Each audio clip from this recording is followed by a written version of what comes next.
Lu Yun tanpa sadar melihat ke arah terowongan di belakangnya, jadi namamu Kang Li. Mengapa kamu ada di sini jika kamu tidak bisa menikmati kenikmatan ikan dan air di tumpukan rubah salju? Aku tidak melihat penampilannya, tapi suaranya sangat familiar bagi Lu Yun. Bukankah itu naga bersisik hitam yang telah mencari masalah beberapa kali? Tidak ada seorang pun yang tersisa dengan naga bersisik hitam bernama Kang Li. Ketika dia berada di wilayah klan rubah salju, dia secara keliru menganggap naga api yang dibentuk oleh pertarungan Lu Yun dengan monster salju sebagai naga pertama, dan sekarang dia menganggap naga api magma yang dipanggil oleh manusia berkaki 8 sebagai leluhurnya. Jie-Nima juga tak terkalahkan. Nak, kompetisi yang baru saja kita lihat belum berakhir. Pria setinggi 8 kaki itu tiba-tiba berbicara. Lu Yun mengerutkan kening dan berpikir dalam hati, pria setinggi 8 kaki ini tidak mampu bergabung dengan kekuatan yang begitu kuat untuk menegakkan keadilan 2 lawan 1, bukan? Hanya memikirkannya, pria setinggi 8 kaki itu berubah menjadi aliran cahaya dan melewati Lu Yun, langsung menelan Kang Li, seekor naga bersisik hitam yang keluar dari terowongan. Tubuh Kang Li bergetar, dan jubah hitam penyekat di tubuhnya langsung tersulut, memperlihatkan tubuh sisik naga hitam gelap dan berkilau. Di dada bersisik, logo api yang tidak diketahui muncul samar-samar. Nak, bagaimana kalau kita meminjam tubuh manusia naga ini dan bertarung dengan baik? Suara pria setinggi 8 kaki itu keluar dari mulut pria naga bersisik hitam. Jika aku bilang tidak, apakah kamu setuju? Lu Yun memutar matanya, sepertinya pilihan ada di tangannya, tapi nyatanya tidak ada pilihan kedua sama sekali. Haha, nak, kamu lucu sekali. Tinju manusia naga bersisik hitam itu bertabrakan, dan bola api meledak, nak. Awas gerakannya. Dengan melangkah ke dalam kehampaan, pria setinggi 8 kaki itu mengendalikan manusia naga bersisik hitam dan bergegas mendekat. Seluruh tubuh langsung dipenuhi api, dan lidah api yang tak terhitung jumlahnya keluar darinya. Pada saat yang sama, 2 naga api magma, yang tersiksa oleh api aneh ikan Yin Yang, juga bergegas menuju Lu Yun dengan seluruh kekuatan mereka. Pendekatan 3 cabang, ikan kecil, Lu Yun berteriak keras, dan ikan Yin Yang melayang di depannya, aku serahkan 2 cacing panjang ini padamu, oke. Ikan Yin Yang menganggukkan kepalanya yang hanya seukuran jari kelingking, lalu mengayunkan ekornya dan bergegas menuju kedua naga api magma tersebut. Perbedaan ukuran keduanya tidak kalah dengan perbedaan ukuran antara Chavins dan angsa. Tapi tidak ada sedikit pun rasa takut di wajah Yin Yang Xiaoyu, malah dia sedikit tidak sabar. Seolah-olah yang ada di hadapannya bukanlah 2 naga lava, melainkan makanan lesat. Setelah berhadapan dengan naga api lava, pria setinggi 8 kaki itu juga bergegas mendekat dengan amarah yang sangat besar. Raksasa api berwarna merah darah yang diubah oleh Lu Yun mengeluarkan raungan marah dan menghadapinya langsung dengan tinju di kedua tangannya. Ledakan, seluruh gua akan terguncang oleh gempa bumi, dan magma yang tenang mulai mendidih. Pilar-pilar batu menyembur keluar dan melesat langsung ke atas gua. Tapi Lu Yun dan pria setinggi 8 kaki itu sepertinya tidak menyadarinya, menikmati kenikmatan mengepalkan daging. Haha, keren sekali, sungguh, puff, seru sekali. Pria setinggi 8 kaki itu memuntahkan seteguk darah, dan sebagian besar sisik di tubuhnya beterbangan. Kulitnya yang hangus terlihat, memancarkan aroma yang memikat. Makanlah gerakanku. Pria setinggi 8 kaki itu meraung dengan marah, dan aura atribut api di seluruh ruangan langsung terkuras, api matahari yang berkobar. Manusia naga bersisik hitam membuka mulutnya yang berdarah dan memuntahkan bola api hijau yang puluhan kali lebih besar dari ukurannya. Bola api ini telah muncul. Tidak hanya guanya yang berguncang, tetapi juga ada tanda-tanda keruntuhan yang samar-samar di angkasa. Lu Yun tidak berani mengabaikannya, dan mengeluarkan Annihilation Rose versi sederhana. Meski api dunia bawah tidak digunakan, kekuatannya tidak boleh dianggap remeh sama sekali. Pria setinggi 8 kaki itu memandangi mawar halus berwarna merah darah dan mengangguk puas, seolah dia sudah tahu jawaban dari permainan ini. Bola api berwarna biru kehijauan bertabrakan dengan Annihilation Rose, dan magma yang menggelinding sepertinya mengantarkan sebuah karnaval, dengan gelembung-gelembung bermunculan. Tidak ada suara yang memekakkan telinga atau ledakan seperti pelangi. Annihilation Rose masuk ke dalam bola api hijau seolah memasuki tempat yang sepi. Itu hancur dari dalam, meledak dan menghilang di udara seperti gelembung besar. Dan mawar lembut itu masih mekar indah seperti bunga plum di musim dingin. Haha, wah, kamu menang. Dan kamu menang dengan sangat sederhana. Pria setinggi 8 kaki itu melihat ke kejauhan. Kedua naga api magma telah menghilang, dan hanya ada seekor ikan kecil berwarna hitam dan putih yang berguling-guling dan bersenang-senang di magma panas. Sayang sekali manusia naga ini bukan seorang penanam api. Dia bahkan tidak bisa mengerahkan 1/10.000 kekuatanku. Kalau tidak, hehe. Tampaknya ada ketidakpuasan dalam kata-katanya. Petik 2 tanda tanya petik 2. Apa-apaan, raksasa api yang diubah oleh Lu Yun tidak berani saat itu, apa maksudmu? Bukankah kita setuju untuk bersaing? Apakah kamu masih berpikir untuk membunuhku, Sa? Haha, apakah kamu bercanda? Sayangku, kamu sudah terlambat. Bagaimana aku bisa membunuhmu? Aku bisa merasakan bahwa kamu belum menggunakan seluruh kekuatanmu, setidaknya api khusus lainnya di tubuhmu belum digunakan. Pria setinggi 8 kaki itu berkata ketika tubuhnya mulai roboh. Jelas sekali, tubuh manusia naga telah mencapai batasnya. Sepertinya tidak banyak waktu tersisa untukmu. Apakah kamu memiliki warisan, harta, tolong segera keluarkan. Lu Yun membubarkan api aneh ikan yin dan yang dan berubah kembali menjadi pria tampan dan anggun. Namun yang tidak disangkanya adalah pria setinggi 8 kaki itu justru menggelengkan kepalanya dan menolak tidak. Saya tidak ingin menjadi orang berdosa selama berabad-abad. Wah, Anda mungkin tidak merasakannya sendiri, tetapi kenyataannya kamu secara tidak terlihat telah membuka jalanmu sendiri. Berbicara dan menerima warisanku hanya akan mengubur bakat dan bakatmu. Selama kamu diberi cukup waktu, itu hanya masalah waktu sebelum kamu melampauiku. Lu Yun memutar matanya, jika kamu tidak ingin memberiku apapun, katakan saja. Dan, kamu masih punya banyak alasan. Petik 2, petik 2. Nak, kenapa kamu begitu malas sampai tidak bisa mendengar apa yang kamu katakan? Pria setinggi 8 kaki itu sangat marah, tapi apa yang baru saja dia katakan itu benar. Ngomong-ngomong, ini untukmu, mungkin kamu bisa menggunakannya nanti. Saat dia berbicara, pria setinggi 8 kaki itu melemparkan sebuah token dengan pola yang sangat aneh. Bentuknya agak mirip dengan yang dicap pada manusia naga skala hitam. Apa ini? Seperti yang kamu lihat, itu adalah token. Mungkin kamu bisa menggunakannya di masa depan, jadi simpanlah. Aku tahu ini sebuah tanda, tapi kamu harus memberitahuku untuk apa ini, kan? Kamu akan tahu nanti. Pria setinggi 8 kaki yang selalu berani kali ini ternyata adalah Riddler. Selamat tinggal, nak, sampai jumpa lagi. Petik 2 tanda tanya petik 2. Tekanan darah Lu Yun naik pada saat itu, dan setelah melakukannya beberapa saat, dia bekerja sangat keras sehingga dia mendapat tanda untuk sesuatu yang tidak dia ketahui.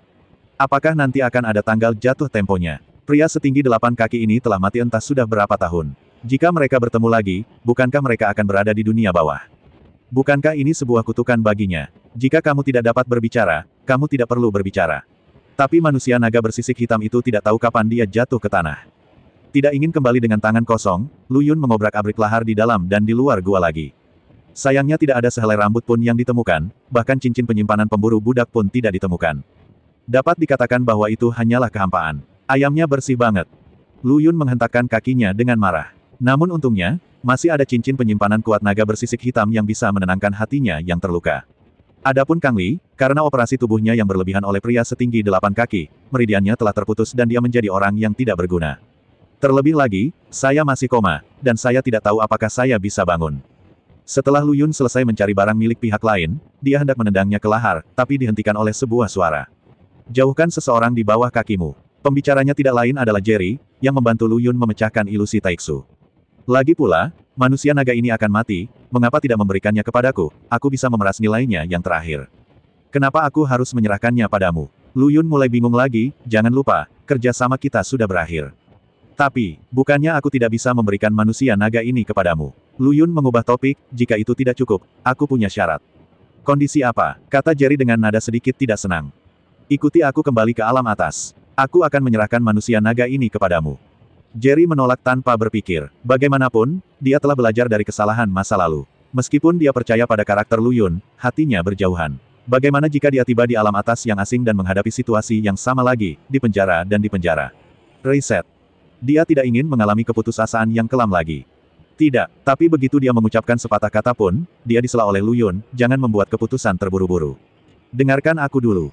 Lu Yun perlahan berbicara, kau tahu, jika aku ingin kembali melewati badai Flare, aku pasti akan mengalami perselisihan atau bahkan bertarung dengan suku naga, suku Marten yang menelan langit, dan ras super kelas satu lainnya dan banyak lagi yang pertama ras kelas. Selama kamu setuju untuk bekerja sama denganku, tapi bukan hanya naga ini. Kata-kata Lu Yun seperti ular berbisa yang menggoda Adam dan Hawa untuk melakukan kesalahan, terus berputar-putar di benak Jerry. Begitu benih nafsu sudah berakar, tidak mudah untuk memberantasnya. Beri aku sedikit waktu untuk memikirkannya. Kata Jerry datar, seolah-olah seorang penjudi berada di ambang keputusan akhir apakah akan mengubah cara hidupnya. Kau tahu, waktuku sangat berharga, aku tidak punya banyak waktu bagimu untuk memikirkannya. Kata Lu Yun sambil mulai memutar pergelangan kakinya dan mendorong tubuh manusia naga itu ke tepi magma sedikit demi sedikit. Jerry memandang manusia naga yang separuh tubuhnya tergantung di udara, belum lagi berpikir, otaknya seperti bola bubur. Kamu belum memikirkannya, sepertinya aku kehabisan waktu. Lu Yun maju selangkah demi selangkah, tidak memberi Jerry kesempatan untuk bernapas. Aku berjanji padamu, bekerja sama, cepat, hentikan. Jerry berkeringat deras dan pingsan di atas ranjang batu di ruang Flame Mountain, masih kelelahan karena kelelahan. Sudut mulut Lu Yun terangkat. Untuk seorang veteran seperti Jerry, dia harus menekan tinggi-tinggi untuk memberikan tekanan padanya. Adapun mengapa Jerry bersikeras untuk kembali ke alam atas bersamanya, itu karena ada kreasi alkimia tingkat nomor yang dipimpin oleh klan Demon Eagle di alam atas yang merugikan satu pihak.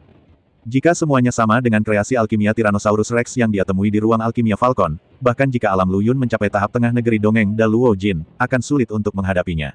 Apalagi saya tidak tahu satu pun, ada 5. Jadi membawa Jerry bersamamu jelas merupakan solusi terbaik. Luyun, aku bisa mengikutimu dan kembali ke dunia asalmu, tapi kamu juga harus menyetujui permintaanku.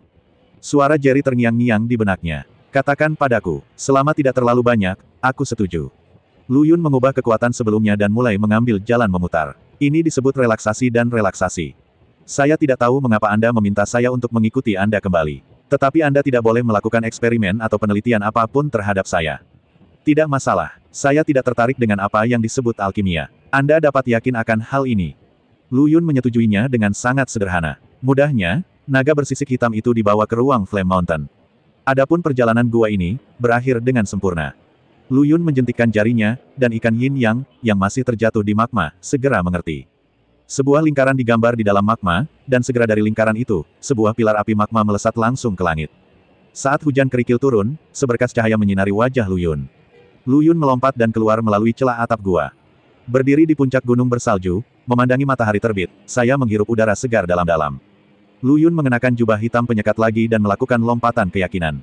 Sosok itu jatuh dengan cepat dan mendarat secara akurat di wilayah klan Musang.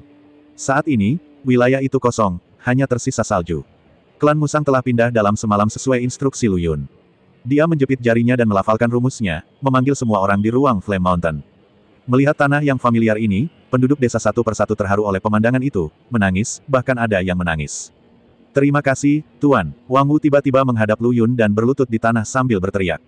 Segera setelah itu, penduduk desa di belakangnya pun satu persatu berlutut di tanah dan berteriak, terima kasih Pak. Pemandangan yang familiar namun asing ini membuat Luyun merasa sedikit kewalahan untuk sesaat. Oh, aku tidak menyangka kamu akan tersipu. Wanita kucing itu bercanda dari samping, yang sebenarnya membuat Luyun rileks. Semuanya, tolong segera bangun. Kita berasal dari ras manusia yang sama, dan kita dalam masalah. Saya tidak akan berdiam diri dan menonton, tapi jika kalian tidak ingin hal seperti ini terjadi, kalian tetap perlu memperkuat diri kalian sendiri. Aku bisa melindungimu untuk sementara, tapi aku tidak bisa melindungimu seumur hidupmu. Kami harus mengingat ajaran orang dewasamu. Penduduk desa berteriak serempak. Setelah menetap di desa, saatnya mengucapkan selamat tinggal. Goblin Owen datang ke sisi Luyun dengan dukungan Qian Qinger, nak. Owen berencana untuk tinggal di sini untuk waktu yang lama. Luyun terkejut saat mendengar ini, dan sepertinya sudah menduganya. Ini perhatianmu. Luyun memandang Qian Qinger, yang awalnya takut padanya, membenamkan kepalanya langsung di pelukan si Goblin Owen. Owen di sini untuk mengucapkan terima kasih karena telah menyelamatkan Qinger, dan karena menyelamatkan Owen dari cengkeraman suku naga. Saat dia berbicara, Goblin Owen hendak berlutut di tanah menahan rasa sakit. Dia dihentikan oleh Luyun, jika kamu ingin tinggal di sini, aku tidak keberatan, tetapi kamu harus tahu bahwa klan naga tidak akan membiarkanmu pergi. Meski kata-kata tersebut penuh ancaman, nyatanya Luyun hanya menyatakan fakta objektif. Qian Qinger dan Goblin Owen juga tahu bahwa Luyun sedang memikirkan mereka. Tapi mereka sudah muak dengan hari-hari bersembunyi seperti tikus. Di bawah hukum kehidupan di mana yang kuat dihormati, yang lemah ditakdirkan untuk diintimidasi, namun yang lebih buruk dari yang lemah adalah mereka yang memiliki keterampilan luar biasa namun terjebak dalam lumpur. Goblin Owen adalah contoh nyata. Tanpa campur tangan Luyun, dia akan berakhir seperti boneka, diperbudak sampai mati oleh suku naga. Owen, sang goblin, menengadah ke langit dan meratap, di dunia yang luas ini, tidak ada tempat peristirahatan bagi Owen. Sungguh menyedihkan. Qian Qinger juga memiliki ekspresi melankolis di wajahnya, dan suasana membosankan sepertinya menekan tawa di sebelahnya. Luyun melangkah maju dan menepuk bahu si Goblin Owen dan berkata, jika kamu perlu mengubah takdirmu melawan alam, kamu harus melalui segala macam bahaya, menerobos ribuan penghalang, menanggung penderitaan yang tidak manusiawi dan menangis. Ringkasnya, inilah hidupmu. Tidak masalah bagi Owen. Betapapun sulitnya, Owen mengakuinya, tetapi Putri Owen tidak bersalah. Dia tidak boleh terlibat dan menderita bencana seperti itu. Dia harus memiliki kehidupan yang baik, tidak menjadi seperti burung kenari. Di penjara dalam sangkar gelap. Goblin Owen begitu tercekat hingga dia tidak dapat berbicara. Kata-katanya penuh cinta dan rasa bersalah pada Qian Qinger. Luyun memandang ayah dan anak perempuan yang menyedihkan di depannya dan menghela nafas tak berdaya, Qian Qinger adalah takdirmu. Kamu terikat padanya karena sebab dan akibat. Dia adalah takdir dan kelemahanmu. Hal ini tidak hanya diketahui oleh orang-orang klan naga, tetapi juga bagi orang biasa. Bahkan ras yang kurang kuat pun tahu bahwa ini adalah rahasia Kongkai. Goblin Owen tidak bisa berkata-kata, dan Luyun melanjutkan, perjalananku pasti akan menimbulkan badai di lingkaran pulau-pulau kosong ini. Mata suku naga dan kekuatan lainnya akan tertarik padaku. Kamu masih bisa memiliki kehidupan yang damai dan tenteram, tapi Zi sama sekali tidak bisa melindungi Huo. Jika Anda ingin melindungi kedamaiannya selama sisa hidupnya, mari manfaatkan periode ini untuk bekerja keras meningkatkan kekuatannya. Goblin Owen dan Qian Qinger dalam pelukannya saling memandang dan tetap diam. Apa yang perlu dikatakan sudah dikatakan, dan apa yang perlu diatur sudah diatur. Lu Yun tidak melihat alasan untuk tinggal di sini, mengucapkan selamat tinggal kepada semua orang, dan berubah menjadi bayangan hitam dan menghilang dari cakrawala. Wang Wu, Yang Chun dan 1000 penduduk desa lainnya semuanya berlutut dan bersujud, dan menyuruh Lu Yun pergi dengan hormat. Apakah kamu akan pergi sekarang? Wanita kucing yang diam-diam menghitung harta karun di samping memandang ke arah Lu Yun, yang hanya berupa titik hitam kecil biji wijen di langit, dan bergumam, anak ini pergi dengan tergesa-gesa. Mungkinkah dia mencuri harta karun itu dan memiliki hati nurani yang bersalah? Hei, Qinger, apa menurutmu ini mungkin? Kata Nyonya Kucing sambil berjalan menuju Qian Qinger dan Goblin Owen, berdasarkan pemahamanku tentang anak itu, sepertinya dia bisa melakukan hal seperti itu, dari. Tetapi ketika gadis kucing itu tiba di hadapannya, suaranya tiba-tiba berhenti. Emosi kecewa Qian Qinger dan putrinya terukir di wajah mereka, dan sulit baginya untuk tidak melihatnya. Qinger, ada apa denganmu? Apakah Lu Yun bajingan itu mengganggumu? Katakan padaku, aku harus mencabut kulit binatang kecil ini. Wanita kucing itu menggosok cakar kucingnya yang cerah dan berkata, wakil itu memiliki aura seorang wanita ksatria yang mampu melawan ketidakadilan. Qian Qinger menggelengkan kepalanya, aku baik-baik saja, gadis kucing. Kamu sudah keluar lebih dari sehari. Jika kamu tidak kembali, anak-anak nakalmu akan khawatir. Sebaiknya kamu segera kembali ke pastikan kamu aman. Jelas ada beberapa hal yang Qian Qinger tidak ingin bicarakan lagi. Wanita kucing itu juga menyadarinya dan berkata dengan suara yang masuk akal, aku akan datang dan bermain denganmu ketika aku punya waktu. Kemudian dia mencari jalan menuruni gunung dan menuju wilayah kucing salju. Qian Qinger diam-diam menatap mata Goblin Owen, dan tatapan ini bernilai ribuan kata. Ayah, kami. Qian Qinger sudah setengah mengucapkan kata-katanya, dengan keputusasaan yang tak dapat dijelaskan mengalir dari matanya. Seperti yang dikatakan Lu Yun, bagi ayah dan anak perempuan mereka, ketenangan akan selalu menjadi tempat berlindung sementara untuk bersembunyi dari hujan.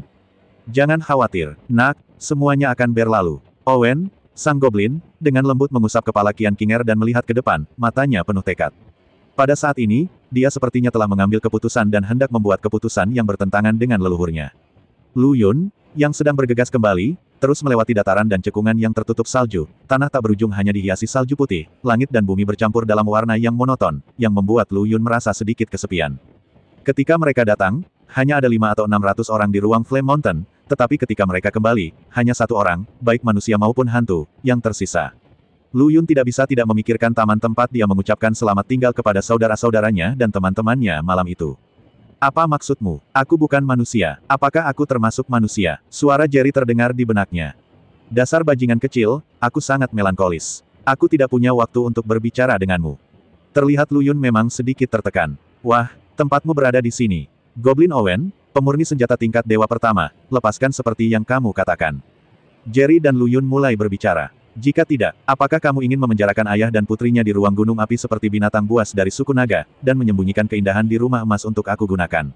Apa yang salah dengan ini? Yang lemah memakan yang kuat. Ini adalah hak dan kendali yang harus dimiliki oleh yang kuat atas yang lemah. Lu Yun tidak setuju dengan gagasan Jerry dan menggelengkan kepalanya, saya bukan makhluk berdarah dingin dan tidak bisa melakukan hal-hal yang tidak masuk akal seperti itu. Itu salah. Suara Jerry terdengar mantap, seperti seorang veteran di medan perang yang menyampaikan pengalaman kemenangannya kepada calon anggota baru. Meski memenjarakan mereka memalukan bagi orang luar, itu bukanlah semacam perlindungan bagi mereka. Anda tidak berpikir bahwa dengan memberi mereka kebebasan yang mereka impikan, mereka benar-benar bisa mendapatkan kebebasan. Kebebasan yang ibarat benda tetapi tidak berwujud, bukan benda melainkan berwujud, merupakan sesuatu yang tidak dapat diberikan oleh orang lain, harus diperoleh dengan tangan, keringat dan darah sendiri, baru dapat dirasakan sendiri keberadaannya. Petik 2. Apakah kamu memahami ini? Seperti seorang pendebat, Jerry memasang tembok di depan Lu Yun. Bagaimana denganmu? 3 kata yang sangat singkat langsung menghancurkan tembok yang dibangun Jerry. Jika Lu Yun tidak membuat keributan besar di ruang alkimia Falcon, Jerry akan tetap menjadi tikus jalanan yang hidup dalam ketakutan di lubang bau sepanjang hari. Dengan kata lain, semua yang dimiliki Jerry kini diberikan kepadanya oleh Lu Yun, bukan diperoleh dengan kemampuannya sendiri. Jerry membuang sikap tenangnya yang biasa dan tersenyum pahit, aku tahu bahwa kebebasan ini diberikan kepadaku olehmu, bukan diambil oleh diriku sendiri, jadi aku bersedia membuat kesepakatan denganmu, iblis, dan dengan sukarela dipenjarakan di dalam rumahmu, ruang pribadi. Tetap kuat, terus berkembang, dan tunggu hari ketika sayapmu penuh. Pilihan yang bijaksana. Lu Yun mengangguk dan memuji, tetapi bagaimanapun juga, kamu adalah makhluk spiritual yang dikandung oleh langit dan bumi, bukan Roh Kudus, dan kamu tidak memahami 7 emosi dan 6 keinginan. Beberapa orang menghabiskan seluruh hidupnya dalam kemiskinan hanya untuk mendapatkan ketenaran dan kekayaan. Beberapa orang kecanduan judi dan menghabiskan seluruh kekayaannya, hidup. Jerry terdiam lama setelah mendengarkan kata-kata Lu Yun, seolah-olah dia tenggelam di dalamnya dan tidak bisa melepaskan diri. Seperti anak kucing yang menunggu untuk diberi makan, ia menyerap konsepsi artistik dan nutrisi dalam kata-katanya. Selama sisa perjalanan, Lu Yun mengingat apa yang dikatakan Jerry lebih dari sekali. Seperti yang dia katakan, beberapa orang serakah sesaat dan menyesalinya seumur hidup. Lu Yun juga orang yang memiliki darah dan daging, dan dia juga serakah dalam hal Goblin Owen dan Qian Qinger. Pemurni senjata tingkat dewa pertama yang agung di Sky Island Ring. Memiliki dia setara dengan memiliki pasukan bersenjata lengkap yang tak terhitung jumlahnya. Lu Yun tentu saja tidak terkecuali, jadi seperti yang dikatakan Jerry, dia juga memiliki pikiran jahat dan ingin meniru tipuan suku naga. Yi Qian Qinger memaksa si Goblin Owen, tapi akhirnya menyerah. Meskipun dia bukan orang baik, dia bukanlah orang yang sangat jahat yang akan melakukan apapun untuk mencapai tujuannya, apalagi Qian Qinger baik padanya. Jadi Lu Yun, yang awalnya berencana untuk menghentikan aktivitasnya, diam-diam meninggalkan cincin Pulau Langit dan kembali ke dunia atas, memilih jalan kedua. Biarkan perhatian dunia terfokus padanya, dan berikan ruang kepada Goblin Owen dan orang lain untuk mengupayakan perbaikan. Jika mereka mundur lagi, itulah nasib mereka. Jerry juga menyadari ada yang tidak beres saat ini. Lu Yun, sekarang kita telah mencapai perbatasan utara Pulau Langit, sebaiknya singkirkan kulit manusia nagamu. Ini agak terlalu mencolok. Tapi Lu Yun tidak hanya tidak menunjukkan niat untuk menahan diri, dia bahkan melepaskan kekuatan naganya. Momentumnya hampir sama dengan yang ditunjukkan oleh Jenderal Naga. Mata Jerry terbelalak, apa maksudmu? Kamu tidak bisa memahami celotehan orang. Aku sudah bilang jangan pamer, tapi kamu masih punya tenaga kan? Sekarang badai akan segera berkobar, kekuatan ras yang tak terhitung jumlahnya di Pulau Langit siap untuk mengambil tindakan. Ada banyak orang aneh dan hal-hal aneh dari semua ras, dan mereka tidak takut penyamaran mereka terlihat. Jadi bagaimana jika aku ketahuan? Mungkinkah jika aku melepas penyamaranku, suku naga akan melepaskanku? Jerry yang merengek seperti bajingan tiba-tiba terdiam, dan setelah beberapa saat, dia tiba-tiba berkata, itu benar. Jika aku melihat wajah aslimu, suku naga akan semakin bersemangat. Bagaimanapun, Lu Yun dianggap sebagai duri dalam daging oleh suku naga. Mereka tidak hanya menyelamatkan si Goblin Owen, mereka juga menghancurkan ruang alkimia Long Qiao. Sungguh memalukan dan terhina karena klan naga telah lama sangat membenci Lu Yun. Mereka berharap bisa mengulitinya, menjepitnya, dan mengeksekusinya Ling Qi. Lu Yun, yang terbang dengan mulus, tiba-tiba berhenti. Tidak. Ini tidak cukup. Petik 2 tanda tanya petik 2. Apa maksudmu, kakakku, apakah kamu jadi gila? Mata Jerry selebar 2 lonceng kuningan, dan berbentuk bulat. Lu Yun tidak menjawab, tapi langsung jatuh seperti bom nuklir yang diluncurkan, dan kecepatannya menjadi semakin cepat. Hanya mendengar suara gemuruh yang memekakkan telinga, bumi runtuh, pohon tumbang, binatang buas menjerit, dan burung bertebaran ke segala penjuru. Siapa? Kamu berani membuat masalah di wilayah klan Bejer kami, apakah kamu yang sudah cukup hidup? Raungan yang kuat datang dari hutan yang bergoyang. Apakah kamu berbicara denganku? Lu Yun seperti seorang playboy, dengan sikap yang sangat sembrono dan sombong. Begitu kata-kata ini keluar, waktu berhenti dan segalanya menjadi sunyi. Suara salsa terdengar lagi di hutan, dan sosok yang tak terhitung jumlahnya dengan rambut hitam putih dan wajah gelap muncul di bidang penglihatan Lu Yun. Lalu hanya terdengar suara dentuman terus-menerus. Semua anggota klan Bejer berlutut di tanah dengan hormat. Pemimpin kecil klan Bejer, saya tidak tahu bahwa Lord Long akan datang. Saya sangat tersinggung sekarang. Saya masih berharap Lord Long tidak mengingatnya. Lalu masih ada energi yang tadi begitu marah. Ekspresi meminta maaf dan menyanjung memenuhi wajah kecil itu. Lu Yun terkekeh, aku mendengar semua yang kamu katakan tadi, dan omelan itu sangat tidak menyenangkan. Menurutmu apakah meminta maaf saja sudah cukup? Cuaca yang tadinya dingin tiba-tiba menjadi sedikit lebih dingin. Anggota klan Bejer berlutut di tanah satu persatu, tanpa sadar tubuh mereka gemetar, masih sangat ketakutan. Pemimpin klan Mori Bejer semakin sadar bahwa jika masalah ini tidak ditangani dengan baik hari ini, saya khawatir klan mereka akan diusir dari cincin Pulau Langit malam ini. Kenapa kamu masih berdiri di sana? Cepat panggil Tuan Long. Pemimpin klan Bejer berteriak pada beberapa anggota klan Bejer di sampingnya. Para luak dengan ciri-ciri wanita yang jelas berdiri dengan enggan atau ketakutan. Bukan rahasia lagi kalau suku naga rakus akan kecantikan dan menggoda wanita dimanapun. Melihat situasinya, pemimpin klan Mori Bejer ingin melakukan apa yang dia inginkan dan menyelesaikan masalah ini. Aku pergi, nak. Apakah kamu membuat pertunjukan besar hanya untuk melakukan hal kotor seperti itu? Kamu benar-benar menyegarkan pandanganku tentang berbagai hal. Petik 2, petik 2. Lu Yun memutar matanya dan mengabaikannya. Sebaliknya, dia melihat ke arah beberapa anggota suku Bejer yang berjalan perlahan ke arahnya dan mendengus dingin, sepertinya kalian suku Bejer tidak ingin tinggal di pulau kosong lagi. Saya tidak ingin tinggal di pulau kosong lagi. Saya tidak ingin tinggal di pulau kosong lagi. Aku tidak bermaksud meminta maaf dengan tulus. Begitu kata-kata ini keluar, langkah-langkah anggota klan Bejer membeku satu demi satu, seolah-olah dipenuhi dengan timah. Mereka tidak berani bergerak maju sama sekali, dan masing-masing dari mereka melirik ke arah pemimpin klan Luwak. Tapi pemimpin klan Sand Badger belum tentu lebih baik dari yang lain. Dalam cuaca yang beberapa kali lebih dingin dari San Jiutian, dia jelas tidak bergerak beberapa kali, tapi butiran keringat sudah menutupi tubuhnya, dahi. Tuan Long, harap tenang. Pemimpin klan hutan Luwak mengeluh tanpa henti, berkata dalam hatinya bahwa gadis-gadis ini sudah secantik bunga di klan mereka, dan semuanya sempurna, dan dia sendiri bahkan belum mencicipinya, itu belum.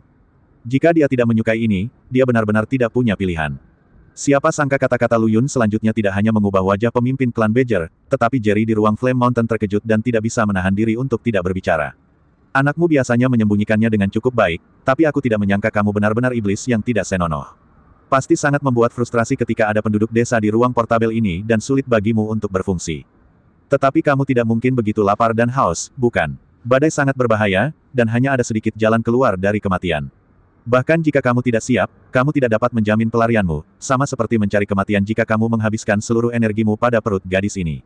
Tidak masalah jika kamu mati, tapi sekarang kita adalah belalang di tali yang sama. Jika kamu kedinginan, aku harus bersendawa juga. Nak, aku tidak akan menghentikanmu untuk mengungkapkan keinginan kebinatanganmu, tapi setidaknya kamu harus memiliki kendali. Lagi pula, kamu berumur 80 tahun, apakah kamu benar-benar akan mengatakannya? Apa yang baru saja dikatakan Lu Yun? Bagaimana dengan menyebabkan warna kulit klan Musang berubah drastis dan Jerry berulang kali berbicara untuk menghalangi mereka? Bagaimana mungkin beberapa orang ini cukup untuk saya ajak bermain? Jika Anda ingin mengubah masalah ini, panggil semua anggota klan Anda, dari ibu berusia 80 tahun hingga gadis di bawah umur, hingga paman saya, atau biarkan saja, seluruh klanmu, aku tidak bisa melihat matahari terbit keesokan harinya. Masih tertegun. Apakah kamu ingin dimusnahkan? Lu Yun mendengus dingin, dan kekuatan naga yang tak ada habisnya menyebar darinya. Meski pemimpin suku Mori Badger tidak bisa menerimanya untuk beberapa saat, dia tetap mengangguk kaku demi kelangsungan balapan. Aku akan memberimu waktu setengah jam. Jika kamu tidak menyerahkan semua wanita di klanmu dengan jujur, aku akan mengirimmu menemui nenekku.